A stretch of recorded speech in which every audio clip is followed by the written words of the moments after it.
नमस्कार मंडळी, स्वागत आहे तुमचं माझ्या ब्लॉगमध्ये. तर दिवसाची सुरुवात झालेली आहे. आज सकाळी मी जरा लेट उठली, बाहेर तर लेट कडक ऊन पडलं होतं. पण म्हटलं ग्रीन टी बनवूया. ग्रीन टी मी बनवला आणि तिकडे चाय मांडायला ठेवला.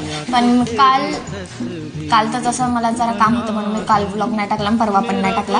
पण आज मी ब्लॉग कंटिन्यू करणार आहे. चाय बनवून झाला, इकडं बघा चाय बनवून झालं. मी चाय बिस्किट आता खाली संपल्या ना, त्यामुळे बिस्किट खायला पाहिजे. मला काहीतरी चायसोबत काहीतरी खाण्याची सवय पण आहे. आणि कणिक मळली. त्यानंतर म्हटलं आज नाश्त्यासाठी काय बनवणार नव्हतं म्हणून म्हटलं ॲपल चिरून घेऊया, तेवढंच नाश्ता पण होतोय. आणि आज मी आलूची भाजी केली होती. ह्या भाजीची रेसिपी नाही आहे, ही भाजी मी अशीच केली होती आणि लगेच टिफिन पण पॅक केला, कारण की आज लय वेळ झाला होता. म्हणून इन्स्टंट डबा पॅक केल्यानंतर मी पण लवकर तयार झाली आणि तयार होऊन लगेच पूजा केली.